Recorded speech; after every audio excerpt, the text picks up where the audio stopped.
जिग्मा mathematics के Hindi medium session में आप सबों का स्वागत है।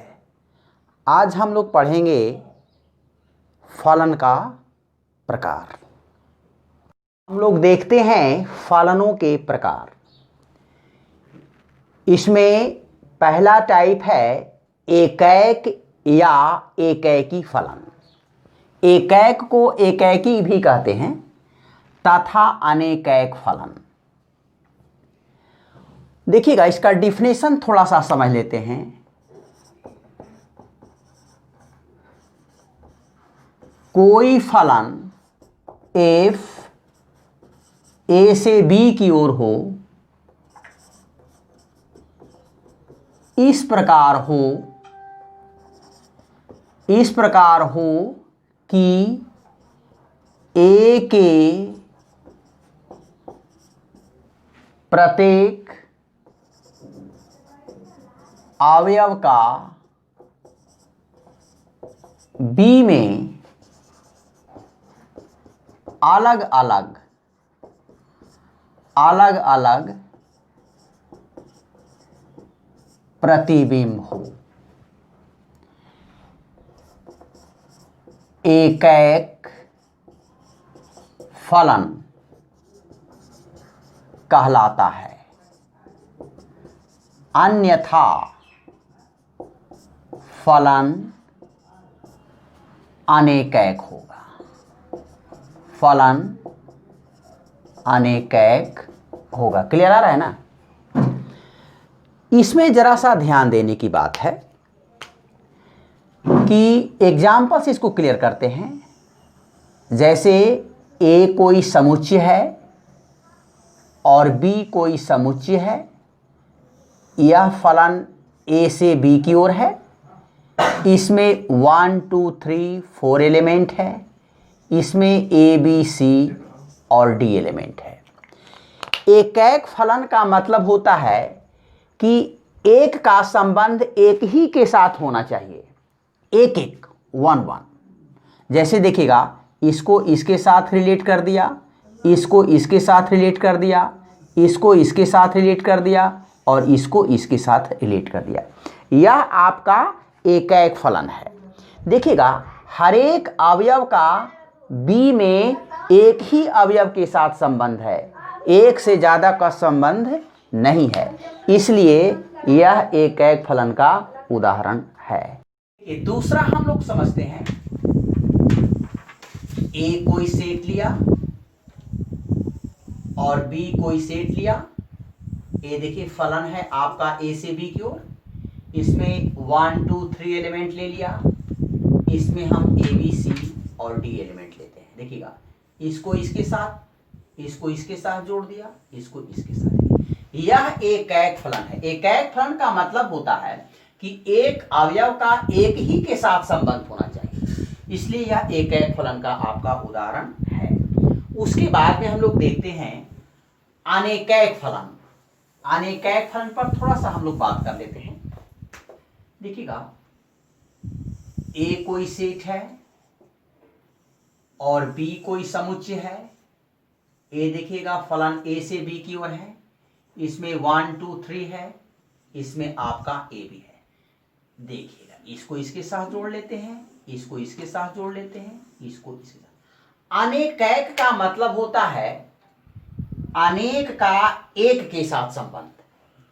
देखिएगा, दो का एक ही इमेज बन रहा है, दो अवयव का एक ही प्रतिबिंब बन रहा है, इसलिए यह फलन क्या हो गया? अनेकैक हो गया। अनेकैक का एक और देख लेते हैं। ए कोई सेट है और बी कोई सेट है। अगला एग्जांपल देख लेते हैं। ए कोई सेट है, बी कोई सेट है, जो फलन ए से बी की ओर है। इसमें 1 2 3 एलिमेंट, इसमें ए बी ले लेते हैं और ये देखिएगा, इसके साथ इसको मिला देंगे, इसको साथ इसको, इसके साथ भी हम लोग मिला सकते हैं। यह भी आपका अनेकैक है। अनेकैक का मतलब क्या होता है कि दो या दो से ज्यादा अवयव का एक ही प्रतिबिंब बने। देखिए, दो का एक ही प्रतिबिंब बन रहा है, यहां 3 का एक प्रतिबिंब बन रहा है, तो यह जो हुआ आपका अनेकैक है, अनेकैक फलन है। और यह भी आपका अनेकैक फलन है।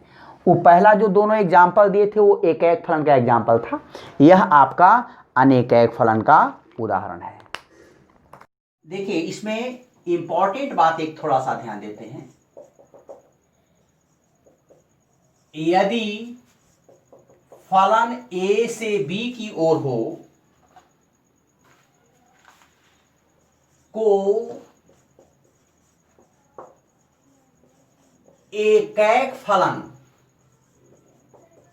साबित करने के लिए कहे तो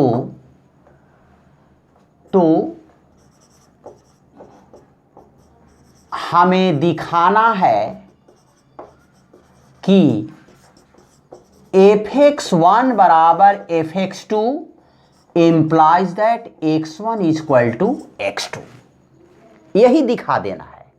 तो फंक्शन आपका फलन आपका एकैक होगा। जैसे देखिए थोड़ा सा हम लोग एग्जाम्पल समझ लेते हैं, इक्वेशन छोटा सा डिस्कस करते हैं। Function is mapping from R to R में fx is equal to 2x plus 3 दिखावे कि यह एकैक फलन है। देखिएगा अभी हम लोग डिफिनेशन क्या दिया था कि एकैक फलन साबित करने के लिए कहे तो हम लोग चलते हैं fx1 is equal to fx2, इसको ले लेना है। देखिए fx का वैल्यू है 2x प्लस 3, तो fx1 का वैल्यू क्या होगा, यानी x के जगह पर क्या आएगा x1, यानी this implies that 2x1 plus 3 और 2x2 प्लस 3, ये देखिए आपका कैंसिल हो गया। This implies that 2x1 is equal to 2x2 cancel हो गया, therefore x1 is equal to क्या हो गया x2। अभी लिखिए डिफिनेशन कि अगर fx1 बराबर fx2 हो implies that x1 is equal to x2, इस कंडीशन को लेके चलते हैं और अगर यह वेरीफाई हो जाता है तो फंक्शन क्या होगा, एकैक होगा। इसलिए फलन क्या है, फलन एकैक है। एकैक का आपका यही एग्जाम्पल हुआ। एक बात और समझ लेना है कि कभी कभी हम लोग ट्रायल मेथड से, अनुमान विधि से भी हम लोग बना सकते हैं। एक बात और थोड़ा सा ध्यान दीजिएगा नोट में कि अनुमान विधि से हमें यह दिखाना है कि A में कम से कम 2 अवयव ऐसा हो, कम से कम 2 अवयव ऐसा हो कि दोनों का एक ही प्रतिबिंब बने तो फलन अनेकैक होगा, अनेकैक होगा। दूसरा प्रकार पढ़ रहे हैं, आच्छादक या आच्छादक तथा अंतःक्षेपी फलन। परिभाषा समझ लीजिएगा, कोई फलन f A से B में इस प्रकार हो कि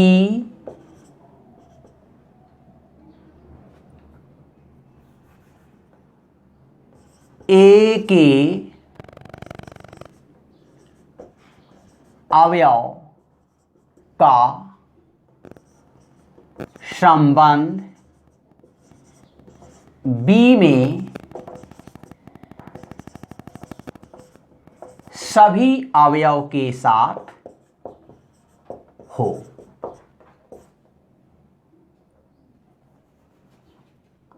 अन्यथा हो तब फलन आच्छादक कहलाता है। अन्यथा फलन अंतःक्षेपी होगा। समझिएगा इसको। कोई फलन ए से बी में इस प्रकार हो कि ए के अवयव का संबंध बी में सभी अवयव के साथ हो। सभी अवयव साथ हो का मतलब कि एक भी अवयव बी में नहीं छूटना चाहिए। इसको हम ऐसा समझ लेते हैं, जैसे ए कोई समुच्चय है और बी कोई समुच्चय है। इसमें 1 2 3 एलिमेंट है, 4 भी ले लिया। इसमें ए बी सी ले लिया। ये देखिएगा, इसके साथ इसको जोड़ लेते हैं और इसके साथ हम लोग इसको जोड़ लेते हैं। ए देखिए आपका आच्छादक फलन है। थोड़ा सा और मान लिया जाता है कि ए कोई समुच्चय है और बी कोई समुच्चय है। इसमें 1 2 3 एलिमेंट लिया, इसमें A B C D element लिया। इसको इसके साथ जोड़ लेते हैं, इसको इसके साथ और इसको इसके साथ जोड़ लेते हैं। जरा सा ध्यान दीजिएगा। डिफिनेशन क्या आता है, आच्छादक फलन में क्या होता है कि ए में जितना भी एलिमेंट है वो बी के सभी अवयव के साथ रिलेशन होना चाहिए। देखिएगा, बी में सब के साथ लिंक है तो यह आपका आच्छादक है। और बी में डी एक ऐसा अवयव है जिसका संबंध ए के किसी अवयव के साथ नहीं है, तो यह फलन आपका आच्छादक हो गया। यह जो फलन है यह आपका आच्छादक फलन है, क्योंकि सबका प्राक प्रतिबिंब बन रहा है। सबका प्राक प्रतिबिंब बन रहा है। ये भी एक दूसरी भाषा में ये भी समझ सकते हैं कि बी के सभी अवयव का प्राक प्रतिबिंब बनना चाहिए, आच्छादक के लिए कंडीशन है। और अंतःक्षेपी में क्या होगा कि बी के सभी अवयव का प्राक प्रतिबिंब नहीं बनेगा। जैसे इसमें डी छूट गया है, डी का प्राक प्रतिबिंब नहीं बन रहा है, तो यह क्या हो गया, आपका अंतःक्षेपी है। यह आपका अंतःक्षेपी का उदाहरण हो गया। जरा सा समझ लीजिएगा। प्रीवियस डिफिनेशन पर बात करते हैं। पहले जो हमने परिभाषा दिया था एकैक का, एकैक में क्या डिफिनेशन दिया था कि हर एक अवयव का अलग अलग भिन्न भिन्न प्रतिबिंब हो। एक अवयव का एक ही के साथ संबंध होना चाहिए। तो पहले परिभाषा के अनुसार यह तो एकैक है। और दूसरा परिभाषा क्या कहता है, आच्छादक। आच्छादक का मतलब सब का प्री इमेज बनना चाहिए। तो एकैक भी है और आच्छादक भी है। इसीलिए इसको हम लोग कह सकते हैं कि यह जो फलन है एकैक आच्छादक भी इसको कह सकते हैं। एकैक आच्छादक भी है। यहाँ एकैक भी है और आच्छादक भी है। यहाँ देख लीजिएगा, यह एकैक तो है ही और अंतःक्षेपी भी है। यानी इसको लिख सकते हैं एकैक अंतःक्षेपी। एकैक इसलिए है कि एक एक का बन रहा है। अंतःक्षेपी इसलिए है कि डी छूट गया है, डी का इसमें प्राक प्रतिबिंब नहीं बन रहा है, इसमें सब का बन रहा है, इसलिए आच्छादक है। और एकैक का भी परिभाषा संतुष्ट कर रहा है, इसलिए आच्छादक के साथ साथ एकैक भी है, इसलिए इसको एकैक आच्छादक भी कहेंगे और इसको एकैक अंतःक्षेपी भी कहेंगे। देखिए अगला एग्जांपल समझ लेते हैं। ए कोई सेट है बी कोई सेट है, सेट माने समुच्चय, सब को जानते होंगे। 1 2 3 4 ए बी सी, ए देखिएगा, इसको इसके साथ जोड़ लेते हैं, इसको इसके साथ जोड़ लेते हैं और इसको इसके साथ जोड़ लेते हैं। सॉरी, इसको हटा लेते हैं, ज़रा सा इसको हटा लेते हैं, इसको हम इसके साथ जोड़ लेते हैं। देखिएगा आच्छादक है क्योंकि इसमें टोटल का प्री इमेज, टोटल का हमने प्राक प्रतिबिंब पहले पढ़ा दिया था।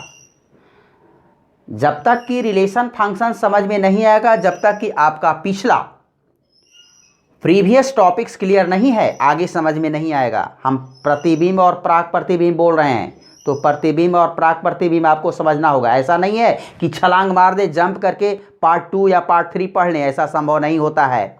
प्रीवियस नॉलेज बहुत ज़रूरी है, नहीं तो रिलेशन फंक्शन समझ में नहीं आएगा। ध्यान दीजिएगा। अब ध्यान दीजिएगा, हमने आच्छादक का परिभाषा पढ़ा कि फंक्शन ए से बी की ओर है, तो बी का ए में क्या बनेगा, प्राक प्रतिबिंब बनेगा। तो सब का प्राक प्रतिबिंब बन रहा है। देखिए सब के साथ लिंक है कि नहीं है, यानी यह आपका आच्छादक है, यह आपका आच्छादक है। दूसरी बात, अब यहां हम लोग एक एग्जांपल और देख लेते हैं। ये ए है और यह आपका बी है, इसमें 1 2 3 ए और बी करते हैं, ऐसे कर लेते हैं, ऐसे कर लेते हैं, ऐसे कर लेते हैं। देखिएगा इसमें और भी छोड़ सकते हैं, सी भी लिखने में कोई दिक्कत नहीं है, एक भी छोड़ सकते हैं।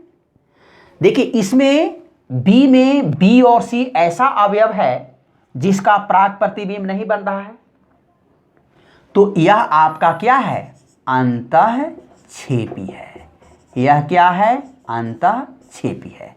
दूसरी बात समझना है और देखिएगा, आच्छादक तो है ही, लेकिन अनेकैक भी है, यानी दो अवयव का एक प्रतिबिंब बन रहा है, यानी अनेक का एक, तो हो गया अनेकैक। अनेकैक को तोड़ी ना, संधि विच्छेद की, अनेक जोड़ एक अनेकैक, यानी अनेक का एक। अनेक का मतलब 2 और मोर देन 2। देखिए दो का एक ही बन रहा है, इसलिए यह अनेकैक हो गया। तो आच्छादक के साथ साथ अनेकैक का भी डिफिनेशन फुलफिल करता है, तो इसको लिख सकते हैं अनेकैक आच्छादक। अनेकैक आच्छादक। और इसको क्या कहेंगे जी, अनेकैक अंतःक्षेपी। अनेकैक अंतःक्षेपी। लाइन क्लियर हो गया। इस कॉन्सेप्ट को थोड़ा सा और डिटेल्स में आते हैं। देखिए इस फिगर पर हम लोग और करते हैं।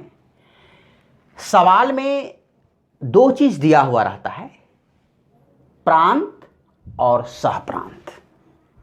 परिसर आपको निकालना पड़ेगा। परिसर कैसे निकाला जाएगा इसके बारे में हम जानकारी लेंगे।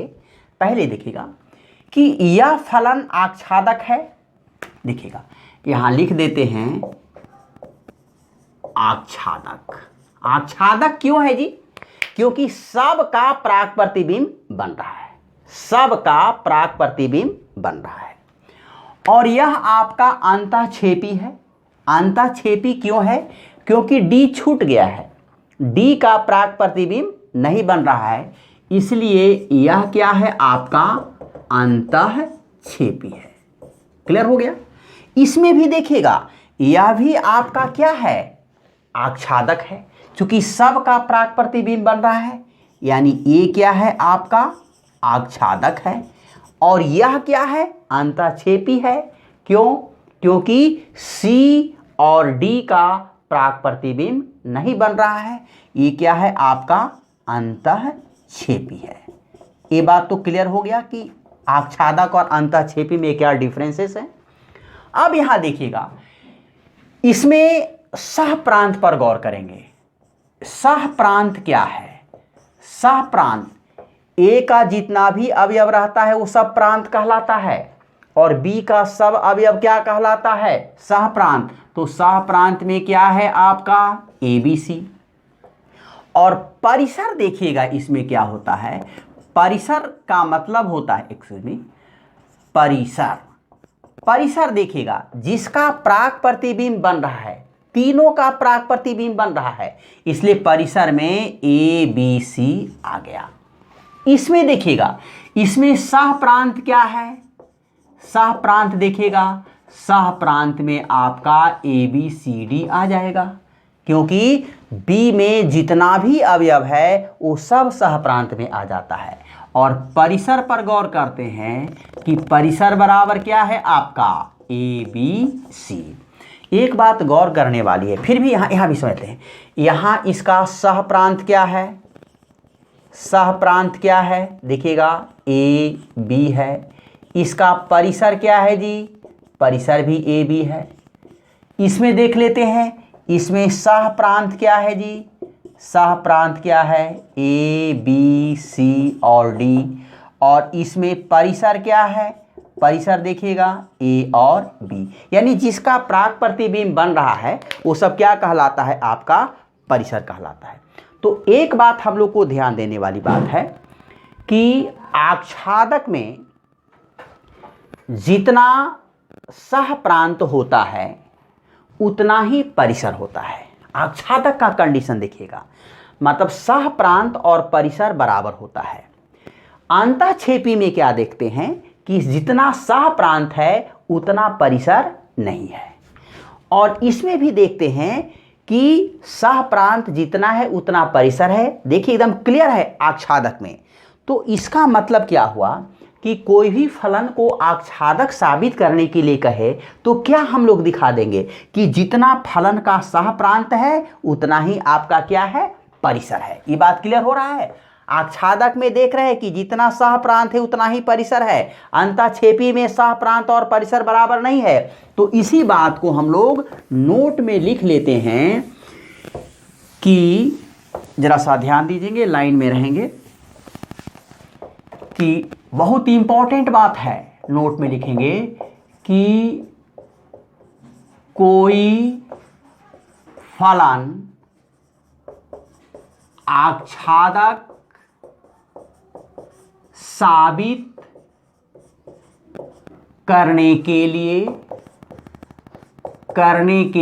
कहे तो यह दिखा देना है कि सह प्रांत बराबर परिसर। अगर सह प्रांत बराबर नहीं है परिसर का तब फलन क्या होगा, अंतःक्षेपी होगा। अब सवाल होता है कि सवाल में, प्रश्न में सह प्रांत तो दिया हुआ रहता है, परिसर निकालना होगा। तो परिसर निकालने के लिए हम लोग बात करेंगे कि how to find range of the function. परिसर का, किसी भी फंक्शन का, किसी भी फलन का परिसर कैसे, तक परिसर जब निकालने नहीं आएगा तो आप कैसे शो कर दीजिएगा। सह प्रांत तो दिया हुआ है ही, परिसर निकालना पड़ेगा तब ना। अगर दोनों बराबर आ जाता है तो होगा आच्छादक, और नहीं तो हो जाएगा आपका अंतःक्षेपी।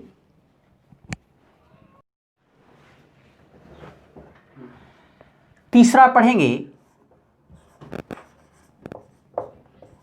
एकैकी आच्छादी फलन। अंग्रेजी में इसको बाइजेक्टिव फंक्शन कहा जाता है, बाइजेक्टिव फंक्शन, बाइजेक्टिव फंक्शन। देखिएगा, फलन एकैकी भी होना चाहिए और फलन को आच्छादक भी होना चाहिए। कोई फलन एफ ए से बी में एकैकी आच्छादी फलन कहलाता है यदि वह एकैकी तथा आच्छादी, सॉरी गलती हो गया, तथा आच्छादी दोनों। ध्यान दीजिएगा, कभी कभी कोई फलन को बाइजेक्टिव फंक्शन साबित करने के लिए कहेगा, एकैकी आच्छादी फलन साबित करने के लिए कहेगा। इसका मतलब कि उसमें दोनों तरह का फलन हो, एकैकी भी हो और क्या हो आपका आच्छादित, दोनों भी हो।